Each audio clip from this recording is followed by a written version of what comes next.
C'est au centre hospitalier de Saint-Quentin que l'association D-School a organisé une conférence inédite. Connaître l'origine de ces troubles pour mieux les comprendre. Face au docteur Olivier Labeau, spécialiste des troubles d'apprentissage, un peu moins de 100 personnes étaient captivées par la conférence et souhaitaient en savoir un peu plus sur les troubles 10. Ce sont des troubles qui sont d'origine neurodéveloppementale, qui atteignent certaines zones du cerveau, on va le dire gentiment comme ça, qui sont souvent...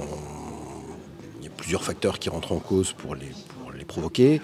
Et selon les zones du cerveau qui sont touchées, on va avoir des fonctions différentes qui seront atteintes. Voilà, pour faire très simple, mais bon, sinon, il faudra regarder la conférence pour le savoir. Chaque jeune va avoir un profil particulier, parce que ces troubles ont la particularité souvent de s'associer entre eux. Et chaque enfant va avoir un profil qui lui est propre, et il n'y en a pas deux qui se ressemblent parfaitement. Donc il faut adapter les choses sur le plan des apprentissages en fonction des domaines qui sont atteints. Il faut adapter les choses au niveau comportemental, à la maison, des fois, enfin dans plusieurs milieux de vie.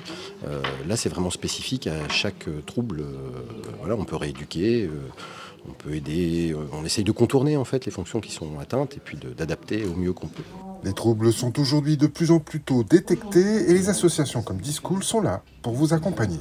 Nous avons toujours cet accueil téléphonique pour pouvoir parfois simplement écouter, mais très souvent donner des conseils, peut-être des pistes, parce que les parents qui appellent n'ont pas forcément des diagnostics qui sont posés. Créé il y a quelques semaines, le pôle 10 est la réunion des 3 associations spécialisées dans les troubles 10 dans l'Aisne, D-School, 10N et Présidis. Objectif, mutualiser connaissance de chacun pour faciliter le suivi des personnes atteintes de troubles 10. Dans le cadre du pôle 10, chacun nous avons des actions différentes, mais nous en aurons une tout particulièrement ensemble au sujet de la journée des 10 qui aura lieu en octobre prochain.